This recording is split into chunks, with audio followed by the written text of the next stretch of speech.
Greetings, everyone. I'd like to welcome you to today's ManCave Podcast. Today's topic is how to raise a boy to become a man. My name is Fred Diggs. I'm the host, and I'd like my guests to introduce themselves to you, starting with. I am Zonarell Freeman. My name is Tay. I'm 23 years old. I'm Jabbar. Welcome, guys. I appreciate you being here. Let us start off our conversation with how to raise a boy to become a man. X, you want to start us off? Well, yes. I think the main important thing is by leading by example. Mm-hmm. Because kids instinctively will mimic what they see, what they hear, and their surroundings. And another thing about that is that as men, we have to be present, and it has to start early.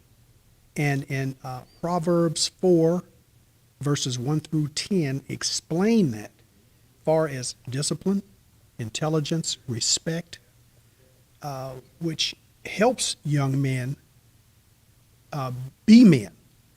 And the thing about it's so important that things have changed so much from back in my day with babies having babies. Men are not in the home, and because they haven't been taught, and the cycle continues. But the cycle can be broken. But awareness is the key, and also prayer. I would say for me, I don't have any kids of my own, but I do have nieces and nephews. And for my nephews, especially the two younger ones, they're 2 and 3, 2 and 3. Like you said, just leading by example, showing them right from wrong. Being there is enough. That's the bare minimum. But it takes a lot more to just be there. You have to be there and step in. So, for example, providing them with food, shelter, nourishment, just giving them that reassurance of them not being alone and them not feeling alone. Like you said, a lot of kids, they like to mimic and pick up on things that they see. They see the positivity, then they can mimic and pick up on that, and then it can help them all later out when they grow up. Excellent. Now, piggybacking right off you guys, being there is the most important thing, because there are so many homes where there isn't a man. You only have, our women. Not saying they're not outstanding, but there's something you lack when you don't have a man present in the household. And I have 3 boys right now, and everything starts with discipline and respect. And they know it, and every time I've had to leave the household, they've maintained it as much as they can, but there is a certain point where they'll break away from it, like, Daddy's not here. I get to show out a little bit. But when Daddy returns, things go back in order. But then you face another issue, and we'll get to that topic in a moment. Daddy's been gone too long. Well, let me share a personal experience. Before I had kids, Mount Calvary had a ministry that came to our house. My wife, we were married, came to our house and gave us some knowledge on how to start that process. I think it's Ecclesiastes, if I can pronounce it. Train up a child in the way he should go, and when he becomes old, he will not depart from it. That's a challenge, to train up a child in the way he should go. You got to know the way to go before you can teach him the way to go. It starts with that knowledge for me personally, okay? And like what all of you all have said, it's a challenge, particularly you got all kind of outside influences to deal with. So you have to be not only present, but you have to be consistent. Kids pick up a lot of things, and they can tell when you're living a lie, okay?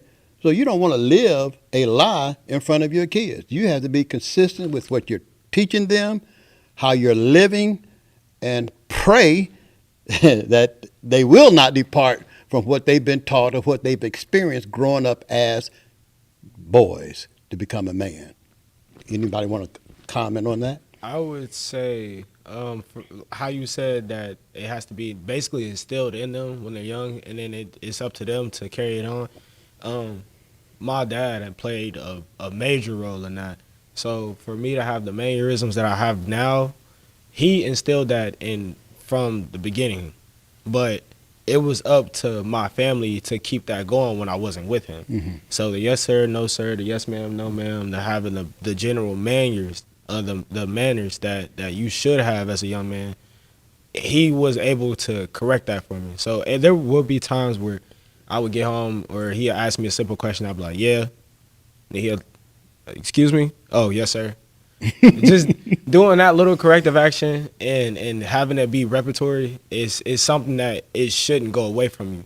Like for me, I know it doesn't go away. So whenever I do tend to speak to older crowds, whether we work together, whether we in this type of setting together, whether I'm just out in general, it's always yes ma'am, no ma'am, yes sir, no sir. Even it surprises some of my colleagues though, because like I said, I'm a part of a manager staff, so all of my colleagues are, 15 plus years older than me. So when I say yes sir, no sir, yes ma'am, no, they look at me like side eye, like you just call me ma'am. Like I don't. Okay, I respect it, but you don't have to do all of that. And it's just I tell them like it's how I was raised. It's a simple thing. How my grandma, for example, she was one of those ones you have to say yes ma'am to, and if you ever were to say yeah or it doesn't have a yes ma'am, what'd you say? Mm-hmm. Oh, come here real quick. We about to readjust that because you know right from wrong. And in her mind, if you're not using your manners, that's wrong. And I agree with that. If you're not using your manners, especially as a young man in this generation, that is wrong. And it's scary because, you have your young men growing up, and as a male child, you are automatically placed as a man immediately. Yeah. Especially when it comes to police officers and just society in general. Like, this kid can be 12 years old, but because he's 6 foot, or he wears a size 13 shoe, He's a they're man. like, that's a man. It doesn't even matter. I He's a know he's going to grown be man. strong. So it's scary when these undisciplined kids get to go out into the world and you look and you realize, like, he didn't have a father. I hope the world don't knock him off. And it's just a scary thought for me when I think about it every day, because I instill these disciplines in my children every single moment of the day. Sometimes they hate me, and I'm still scared when they walk out, because my oldest, he's 17. He had his first encounter with police. Didn't know what to do. He called me. He's like, they stopped me. I'm like, why? He's like, they said I matched the description. Everything flashes in your head. You're like, oh my gosh. Like, so I speed in this car to get there. By the time I even get there, they'll let him go. I was like, what was the description? They said, dude with dreads. What? That's it. Had dreads. Everybody at the school got dreads, bro. But they said, he told me, he's like, well, I said I was really polite. So he was just like, I know it's not you. And I was like, thank God. Discipline. And see, and that's a beautiful thing, but he instinctively knew to be respectful. Wasn't belligerent, the whole 9 yards. Now, with me, I'm 67 years old, Young man. and I have never been arrested. I've never been to jail, never got into drugs, got into gangs. And the reason for that is because I had both my parents with me my whole life. They instilled in me a particular respect that I did not get out of line because I did not want to disrespect my parents or their memory for what they taught me. And that instills me today. Just like he said, today I still say yes, sir, to people. Yes, ma'am. Just a simple excuse me. Yeah. I'll say that. Definitely. If I'm somewhere, I haven't been on a bus in years, but when I was on a bus, I would get up and give a lady my seat. These are the things that I was taught from my mother and my father. And it just makes me feel good at what you said about if a cop pulls you over, there's no need to panic. Just be respectful. Don't give anybody a reason to do something to you. Now, I saw a video, and it blew me away, where a teacher had took this kid's phone after she told him, You have to put it away. I think Took I his know what phone. video you talk about too. He came up from behind her and knocked I her know what you're talking unconscious. about. Yeah. Now, the first thing went through my mind, Mm-hmm. knocked her unconscious. First thing went through my mind was his background. How was he raised at home? Is there a father? Is there a mother? And what type of parents did he have? Me, myself, personally, he would have been unconscious with her. Mm-hmm. You know, Nah, definitely. because that stuff, that's just something you just don't do. But see, they've taken that away. They've taken prayer out of the schools. They've taken discipline out of schools. But heck, your kids are supposed to be disciplined before they even get there. Mm-hmm. But people are running rampant. You got kids are going to school where their mothers are 15 years older than they are. Go ahead. I know you want to say something. Go ahead. Go ahead. I was just about to say, just from you saying what you said, it tied back into babies having babies back in the day. So it's like you have a lot of, I wouldn't say younger parents, but there are parents that necessarily don't know how to be a parent. Mm-hmm. They're just going with the flow. So in their head, it's like, oh, okay, this is my kid. This is almost like my best friend. Like I treat my mom like she's my best friend, but at the same time, I have respect for her. I never get out of line. We joke everything, but I would never think to put my hands on my mother. Because if I did, I would be, like you said, unconscious. Brothers, uncles. Oh, now I'm going to hear it. My dad especially. And that also was installed for me when I was younger. Never put your hands on a woman. Never. Don't matter if she hits you, this, down, the third. Like, okay, you got female cousins, you have sisters. Let them be a part of that. You know what I mean? If it were to get to that point, or call the police. Don't ever put your situation, or don't ever put yourself in a situation to where, like, you feel you are in fear for your life because you just put your hands on a woman. Because when they do end up calling the police, who's going to be the one they arrest, you or her? Well, see, there's a growing problem right now with that. See, in this generation today, you put your hands on a woman, and guess what? You just be a woman that day. Yeah. I identify as a woman on Tuesdays. Mm-hmm. And I guarantee you can get off. Go get your wig, get your dress, whatever you got to do. But see, and I feel the same way you do because I feel like you're not supposed to put your hands on a woman, but woman coming at me with a knife or a gun, I'm sorry, you're no longer a woman again. I'm That sorry, is true. that's gone because people talk about, well, I want equal rights. I will give you equal rights. But it's only in those scenarios you get to play that card. Like, she has a weapon of some sort. Exactly. But she just using her hands at this point. Well, it's like, don't do it. It's like, just don't do it. My mom always says, shake them. And hopefully she quit. Yeah, see, But- especially, I think it's getting better from the police side as far as identifying the domestic violence between the man and the woman. At times, I would say, what we in 2024? I would say from 2020 to about 2022, when you get those domestic violence calls, it's mostly the male's fault until they discover the evidence that's been hidden. They be like, oh, okay, well, she called the police on him, but he doesn't call the police when she does X, Y, and Z. Why is that? Because they have that in their minds. I'm the mother of my child, so I have to be here. And there are a lot of women, especially nowadays, that like to keep the male out of the picture because they feel some type of way because that man doesn't want to be with them anymore. Like, I know from, I'm not going to say personal experience, people close to me that have not been able to either be around their child or be able to see their child for an extended amount of time because of the child's mother having hate towards them because they don't want to be with them.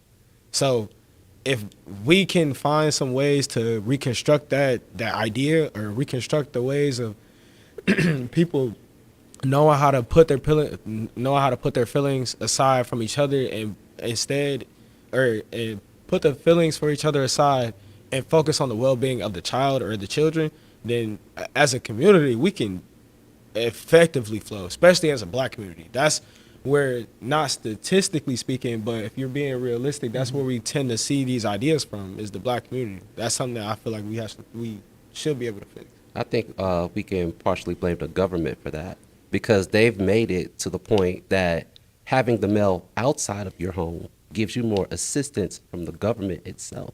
And I agree with that. Like, I and agree. it's, I you agree. know, it's terrible for the child because it's like, they're like, well, without daddy here, I got a full fridge.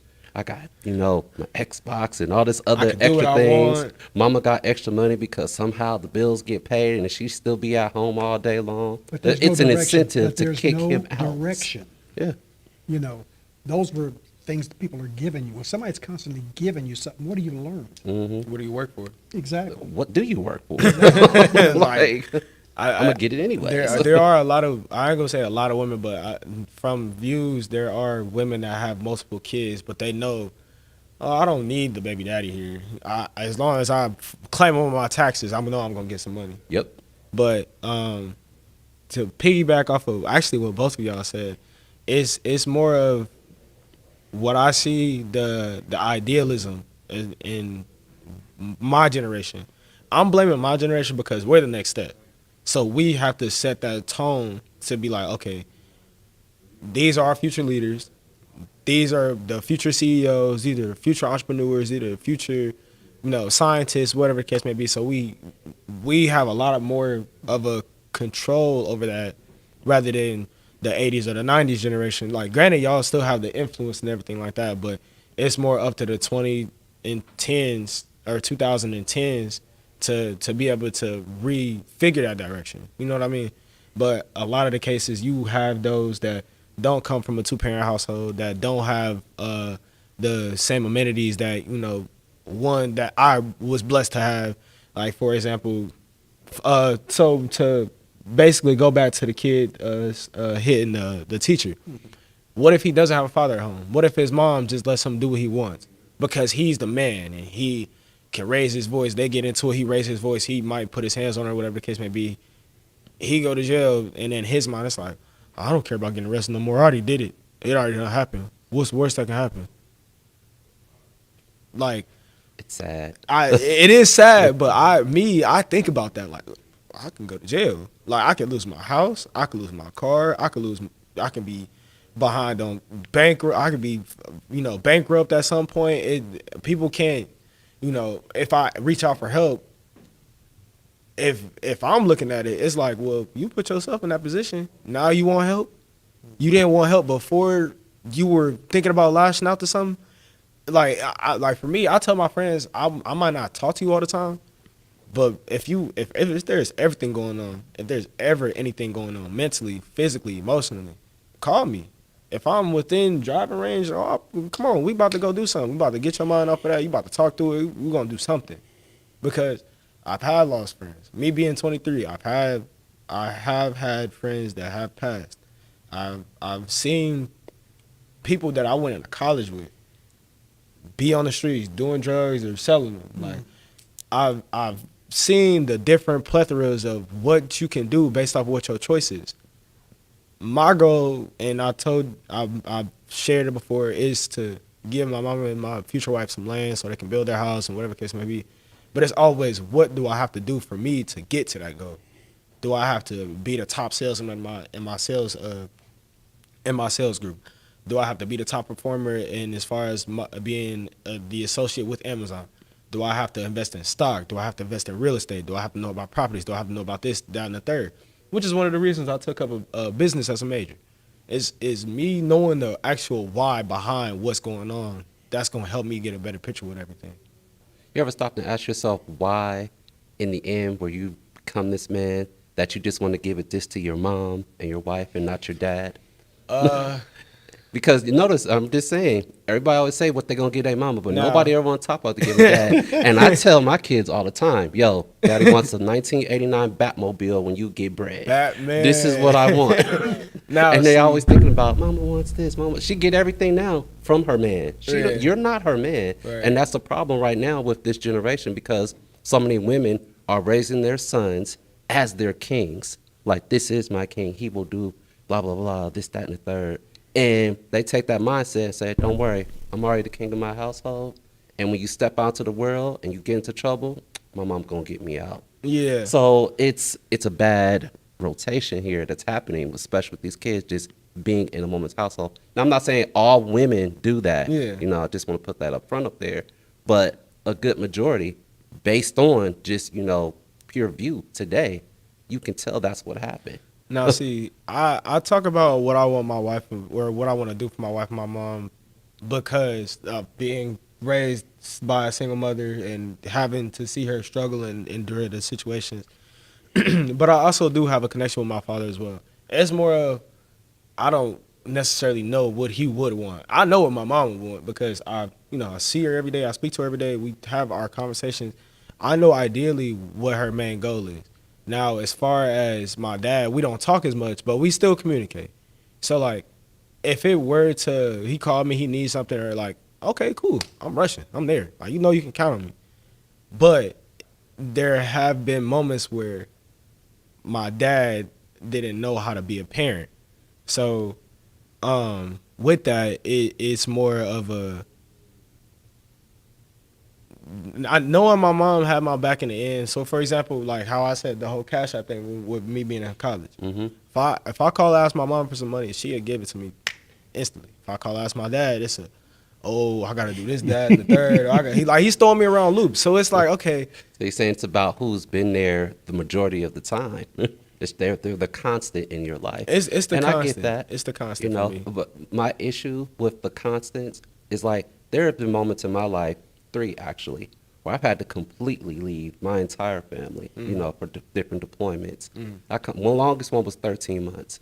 Show back up at the doorstep. My child, he was just born. He was probably like 2.5, so he doesn't have a good perception.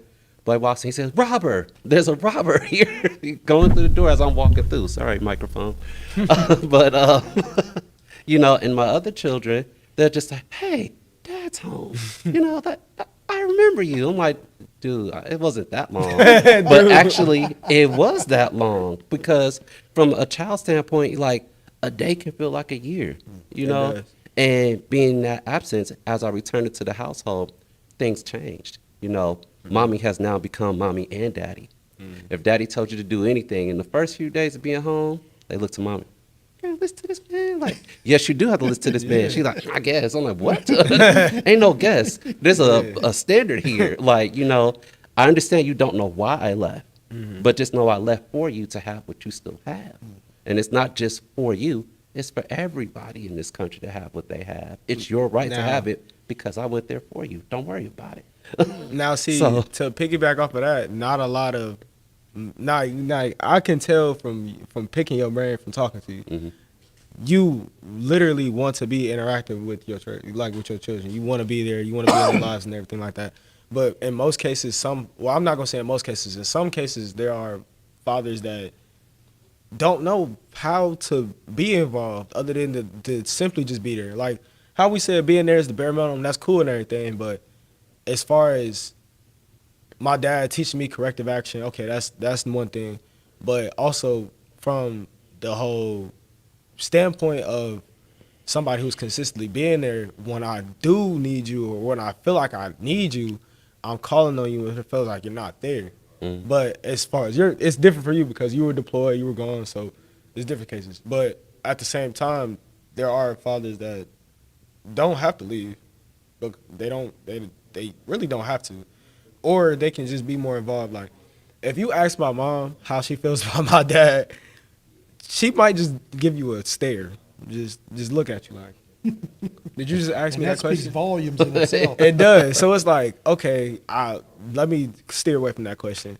But it's more of like, and I'm not speaking badly about my dad and anything like that. He's helped me throughout life tremendously with sports, with becoming a man, especially with the way I carry myself. And he also shows me, him and my brother, what I would want and what I don't want. So for my dad, I'm pretty sure a plethora of people, especially growing up in his generation, know who he is and know what he can do in basketball and everything like that.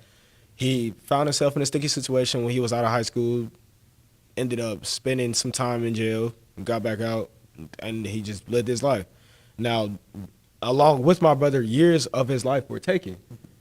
So what I've also come to reconstruct or kind of realize, like, maybe he's not necessarily trying to live those years again, but trying to see what he was missing at that point. So I can get it where it comes from, like, okay, maybe he's not here right now because he's doing something busy. Or maybe he's not right here right now because he might be doing something for himself. Maybe, you know what I mean? So it's like, just figuring out what the real reason of why I have to consistently call on mom instead of you. You know what I mean? I think we should address one certain portion of this, and it's the portion that women don't get, I don't want to say credit for, but they don't get enough pushback on. Mm-hmm. You chose your man. Yeah. Flat out. You chose this. This is your man. That especially with my generation. Especially with my generation. So once you choose, and then he don't act the way you want it, it's like you literally You had did enough that. time to Yeah. see this. Yeah. Like, why you go get a joker and then go ask for a king? Like, Yeah. But that's one thing I never could understand either is that, and I've seen it on a lot of different situations when you said, well, no, you picked him. Yeah. So you picked this person who's not good for you, mm-hmm. not doing anything for the kids, and what do? You have 2 more babies by the same person. By the same person. it. But it's the Say it. it's the emotional tie that they have with each other. They like with women, they don't really realize some might realize like, oh, this man might not be good for nothing. But I'm gonna stay with him because I like him. Like, no, that's not how well, I mean, yeah, that's how it works, but at the same time, like you have to see who has real value for you. You have to see who's gonna be there to either break you down or build you up. And in most cases, some women just think past that part and think of the fun in the moment that they want to be with somebody, especially when they find out that they might be pregnant. Like, oh, okay, I share this news with him. Then you see the reaction that he has, and it might not be what she imagined. Now it's like, well, you don't want to be with me, you don't want me, or this, that, and the third. Well, okay, you can stay where you at, but you going on child support. Why? I mean, you chose, like you said, you chose this man. Yep. Now, how do you feel some type of way because he is not ready to have no child, but you want to have his child? How did, you know what I mean? Like, and that's why I feel like the government has a tie in that because a lot of women get away with that. They just have babies or they get involved with men that know that they're not going to stick around or know that they might not be, I guess, up to par with how they are with as far as raising the children, but still have them just to be like, oh yeah, I got this kid and that's my baby dad, and you know we getting support from the government maybe. I think 2 things. I think number one, I don't want to get too far off the beaten path from our original topic, but young men are our future. They have to be nurtured. They have to be in the right direction because they are our future. You know, at our ages, you know, we're on our way out. You know, you guys are what's going on. But to back up just for a moment, to get back what he's saying and you, I've told my wife this too. I said what they should do is that every baby that's born, there should be a DNA test. Because how many times have you heard you're not the father? A lot. It's a TV show now, bro. Like, that's how many And that's times how you bad hear it it. is. But I think every child should have DNA testing. Yeah. You know, to make sure because there have been men. I did research. There have been men. They said there is about over 43% of men who are paying child support to kids that aren't really there. Were they married when the child was No, born? they were not married. And see, I did hear about that too. Once you marry a woman that has a child and y'all divorce or whatever the case may be, she's inclined to put that man on child support because they were suggestively in the same household. They were together, like they were legally together.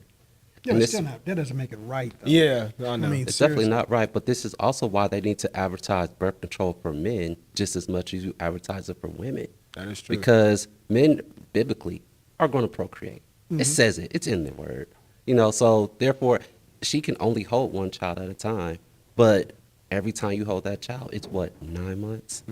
It's a lot of time out of her life. For just one person's mistake, a man can make about 30,000 children. Yep. Let's be real. Yeah. We can really do it.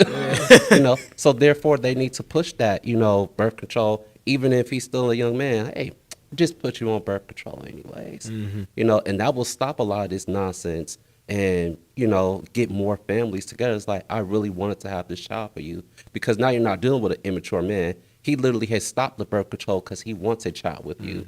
That speaks volumes. And if you can't reflect and say, oh, well, he wants me, instead of, I hate this because I saw it at the high school the other day. This girl said, oh, he make cute babies.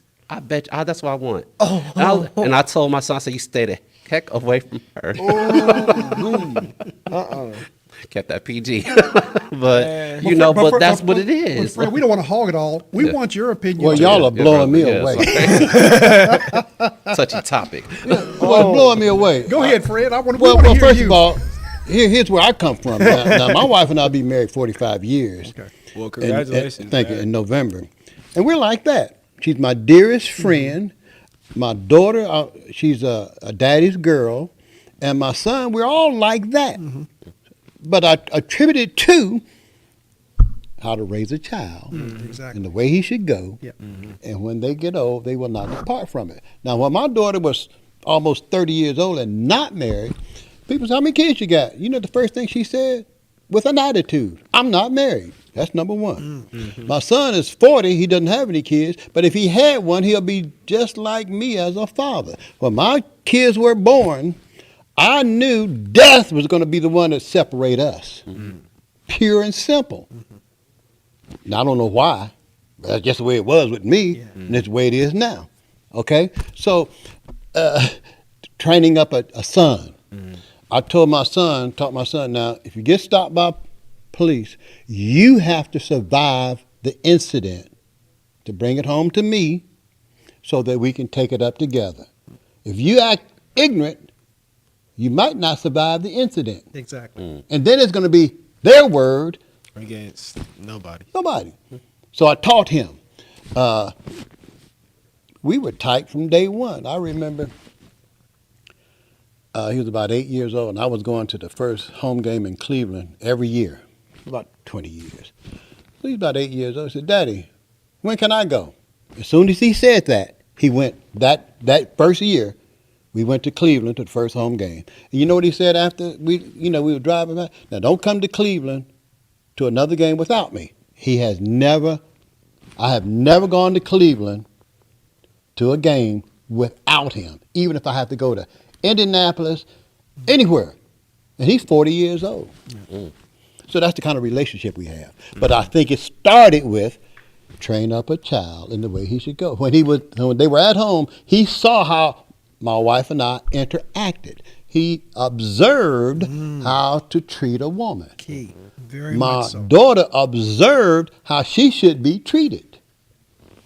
That's all I'm saying. You know, but see, my son is 36 years old, never been married. He don't have any kids. And when I talked to my son, I said, Wes, I said, "You're 36, you don't have any kids." I said, "Is there anything you want to tell me?" He said, "No, Dad, I'm not gay." No, But I told him, I said, the main thing about that is marriage is not for everybody. no. Because like I said, it took me 60 years to find the right woman in my life right now, which I'm married, and our 7th anniversary is this October. But it took me 60 years to find the right one. Man, congratulations. But the thing about that is, once again, kids mimic what they see, what they hear, and their surroundings. Now, Make see- no mistake. Go ahead. Now, see, I think this is what my kids have told me. In a time of need, be whatever the need is, the first person they're going to call is me. Say it again. I get all the bad calls. never the good ones. Now, don't Never get me the good wrong. ones. It's a challenge for her and her husband and 3 kids, because she doesn't work, he does. So to make ends meet. They need anything, Daddy. In college, when she was going to college, and you know how it is when you're in college, and they wouldn't know. call, and they love their mother. Now, let me be clear. But if they wanted a dime, they call they call me first. Okay, and it's still that way today. Both of them. Okay. Now, my wife would give it to him, or give it to her when she was in college, but she would also encourage her to find a job, and she didn't want to hear that. So she would call Daddy. Daddy gonna take care of it. Daddy's gonna take care of it. That's just the way it was in my house. But what you all are talking to me about, the challenges. Now I know there's outside influences. Oh, When I yes. was dealing with my kids. Yes. The rap music, the comedy, I dealt with all of that. But I was always present. I was always present to do whatever I could to influence it in a positive way. Yeah, you can listen to that music, okay? But I'm going to have some influence on, What's being played? not only that, you're just not going to take it literally. My son is not going to treat a lady the way some of those rap Yep. And my daughter was not going to put up with the Now, name see- calling and Now, see, to piggyback off of that, like I said, me and my mom, like that's literally my best friend. My day for anything I can call her. Like when I was having real bad anxiety and depression when I was in school, she's the first person I call. Cause especially when I have my anxiety attacks, you know, she knows how to calm me down. She knows what to say, X, Y, Z. To give off of that, like she listens to my music. And that says a lot to her because she's more of the soulful, gospel, soft. And same here. yeah, but me, you know, I like rap, but at the same time, I've grown up to listen to the music that she listens to. So it's not always in my mind to think, oh, I want to listen to rap music. Maybe sometimes I want to listen to gospel. Maybe sometimes I want to listen to R&B. Maybe sometimes I just want to, you know, see where the plethora goes. Also, being in college, being around different individuals from all over, I've gotten to see what their taste in music is. I'm like, I might like that. Let me look into this. And then that's also taught me how to effectively communicate too. Like being in those business classes, being able to speak in front of teachers, being able to speak in front of a class, do a presentation, that's giving me those social skills and vocal skills to be able to be a voice. Like when my first presentation in college, I was soft spoken. I wasn't trying to make eye contact. Like I was like, well, I really no Timid. it was real timid, and I really wouldn't say it was because I've never been in that environment. That was instilled to me when I went to DECA, because we have what's called gateways. If y'all aren't familiar how DECA is, but you present the gateway. You have a whole panel. Your friends and family are all invited, but you have to present that gateway from start to finish, from what you did, what you learned, you know, all the trials and tribulations of that nature. So like I was used to the small setting. The big setting is when I got to college. I was like, oh, okay, people really like paying attention. Let me calm down a little bit. But just off of that, for some instances, especially for some people, they do certain things to help them calm themselves. For me, I don't like I listen to rap as far as like if I'm working out or if I'm just by myself or I'm just, you know, in the mood to listen to it. But if I'm getting ready to like do a big presentation or something like that, I'm not about to listen to rap music because one, that's gonna rile me up. I don't want that. I want to be calm, collective, and focused. So I listened accordingly to that. But that, like how he said, rap music definitely has a very, very major impact on my generation. I'm gonna keep emphasizing it because my generation is not doing great. But just my generation, it definitely has a big influence on my generation. Not just males, but women as well. Women accepted some of the stuff that was being said and some of the names that they were being called. Yeah. Stuff like that. Yeah. Well, You it's don't in social media all day long. That is and then too. You have your phone. You're Yeah, literally too. in bed. You're watching it all day long. Hey, yeah. These things is just, it's out of control. My child goes to sleep sometimes with his phone just In his like hand. that. I'm like, and all that stuff is playing even while you're sleeping. Yeah. Like it just keeps going. I saw my kids transition from when we were in the car together, we were having conversations, to when we were in the car together and I couldn't get a word in because they were on the phone talking. Texting. Yeah. Or scrolling. I could drive for 20, 30 minutes. Not a word. Not a word. But back in the day, Yep. we could talk the whole time. I'll tell you a little secret here. It's not much of a big secret, but in my household, I turn on their favorite music, just the instrumental. I make them all rap in the car with me. And I'm telling you, That's the different. stuff they'll start saying, nah. and I start hearing the things, I'm like, oh, that's what's going on in his life. I'm Yeah. like, ah. See, like- and they don't even realize it, but it works for my household. Yeah. So I implore you all, do the same. Yeah. See, like, and that's crazy because a couple of my friends in college, well, not even a couple, probably at least 10-ish of them, we would all do the same. We would get together, we would, you know, kick it or whatever. Somebody throwing an instrumental, everybody just start rapping. But it's like, it's a bonding thing, you know what I mean? And at the same time, I situate and assert myself with individuals that have the same standard and want to hold the same standard as themselves. So not being around people who don't have no motive, not being around people who aren't ambitious, not being around people who aren't respectful. Those are the things that, for one, my father has taught me. Yeah. To you know, be sure, like, hey, you are who you are around. Don't be a follower, be a leader. And I literally carry that every day with me, especially when I go to work. Don't be a follower, be a leader. Don't be like these other managers that don't care. Be your own man. Be my own man. That's the biggest thing, especially from moving up in the company that I have gotten from other people in leadership, is to stay me. People like you for you. I don't want to be political, but I heard a comment during the Democratic convention. Don't let people tell you who you are. You show them who you are. Simple as that, okay? It's not who you are underneath, it's what you do that defines Exactly. you. Definitely. A I lot of people. don't believe what you tell me. I believe what you show me. Yeah, exactly. Actions speak louder than words. Exactly. You can tell me, like, for instance, how I don't want to, talk badly about him, but, my dad, he'll say a lot, but where's the action? My mama say a lot, but she also provide that action. Well, you can tell who's living a lie or if they're not living Accordingly. Their walk is different from their talk. That's what I want to say. Okay. Yeah. And you have to be cognizant of that. I can't teach my kids how to behave if I'm not behaving Exactly. that way. Exactly. If they see me mistreat my wife, it's normal to them if that's the experience. Now, fortunately for me, I grew up in a household where I didn't see that kind of stuff with my mother and father, Same and here. neither did my wife. So we're just carrying on our, Exactly. Exactly. and, Foundation. and my daughter who's been married 10 years, I know that's the kind of household she lives in. I know she wouldn't put up with, but I also know that her husband is not the kind of guy who would do that anyway. Because if he got her, you got to be a man. Because Exactly. she wasn't going to put up with no stuff, if you know what I'm talking about. I like to say foundation is the most important part. You can't build any kind of relationship or a marriage on quicksand Yeah. because it will not last. You're right. Without a doubt. You're So, right. The sad thing is, so many people are having relationships now with a ready-made family.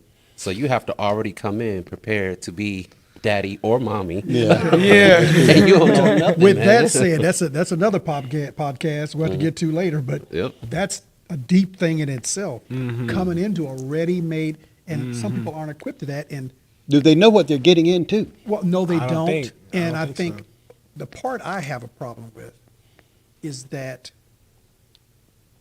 some of these women that have these boys and girls, they're bringing these boyfriends into their home with their daughters, and people don't realize it because a lot of times it's not widely reported, but the boys and also the girls are being sexually assaulted by the boyfriends. And in some cases, the mother doesn't believe Or no. their Wow. child, or they'll take the boyfriend over the kids.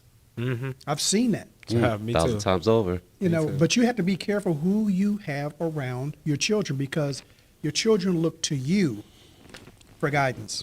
Take note, next podcast, ready-made families. There We you need to go. talk about it. Ready-made We fam- already ready to talk guys. about it. I was being on that one. This conversation seemed like 5 minutes because I've enjoyed it so much. What a delight to be talking to you guys about this particular topic. So I want to thank you big time.